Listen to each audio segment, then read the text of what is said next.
उनसे दरखास्त की, उन्होंने कहा बिल्कुल ठीक है 10:30 बजे कर लेंगे। 9:30 या 10:30 मैंने 2 टाइम कहा था, दरमियान में एक अपॉइंटमेंट थी। उन्होंने कहा कि ठीक है जी 10:30 बजे करते हैं। 10:30 से पहले मैंने 10:15 जिस तरह उनको लिंक भेजा तो उन्होंने कहा मैं अस्पताल में हूँ, तो फिर मेरी बातचीत आगे हुई तो पता चला कि कुछ देर पहले एक उनके घर का दरवाज़ा जो है, कल रात वो लेट पहुंचे हैं तो सुबह तकरीबन 9:30 के करीब 9:30 पौने 10 का तकरीबन टाइम होगा।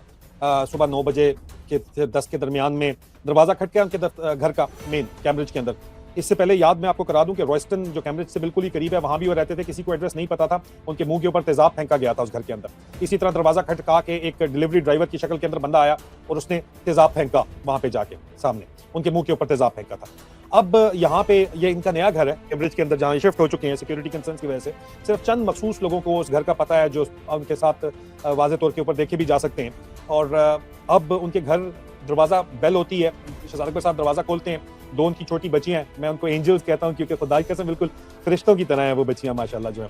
हमारी बहन जो है वो काफ़ी ब्रेव है, जर्मन नजाद खातून है, और कहते हैं कि बीवियां सबसे ज़्यादा वफादार जो है वो जर्मन होती हैं, पाकिस्तानी भी होती हैं। पाकिस्तानी बहनें मेरी नाराज़ ना हो जाएं और अपनी मेरी बीवी वगैरह नाराज़ ना हो जाए, पाकिस्तानी नजाद बरतानवी है वो भी होती है, लेकिन जर्मन माशाल्लाह जो है वो भी काफ़ी तगड़ी बहादुर ख़वातीन होती हैं। और उनकी वाइफ और उनकी बच्चियां दोनों घर के ऊपर थीं और शहजाद अकबर ने जो ही दरवाज़ा खोला तो एक काफ़ी ज़्यादा बहुत जुस्से वाला आदमी, जिसने अपना कवर ऑल पहना हुआ था जो कंस्ट्रक्शन वर्कर्स ने पहना होता है, दस्ताने पहने हुए थे और मुंह पूरा ढका हुआ था ताकि कोई भी किसी किस्म का जो है वो उसका डीएनए एविडेंस जो है वो ना मिल सके। और उसने अपने आप को सर से पैर तक कवर किया हुआ था, नजर वो नहीं आ रहा था। उसने शहजाद अकबर के दरवाजा खोलते ही उनके ऊपर हमला किया, मुक्कों की बौछार की, और मुक्कों की बौछार की वजह से खूनो खून हो गए शहजाद अकबर। बेटियां उनकी शदीद खौफ व हरास के अंदर मुब्तला हो गई, जाहिर बात है घरवाली भी, हमारी बहन भी जो है वो भी खौफ व हरास के अंदर मुब्तला हुई। शहजाद अकबर साहब की नाक के ऊपर ताबड़ तोड़ हमले किए गए, उनको मतलब होश नहीं लेने दिया गया। एनके वो पहनते हैं, उसके बगैर वो काम नहीं कर सकते, तो एनके भी उनकी जो है वो गिर गई, देखने का भी उनका मसला था। 2 जगह से उसके बाद फौरी तौर के ऊपर ये हमला जो है ये सिर्फ चंद सेकंड जारी रहा, लेकिन बहुत ही इंटेंस किस्म का हमला था। और उसके बाद वो बंदा घूमा है और दौड़ा है और शहजाद अकबर साहब जब गिरे, खून खून पूरा दरवाजे पे हर तरफ खून हो चुका था।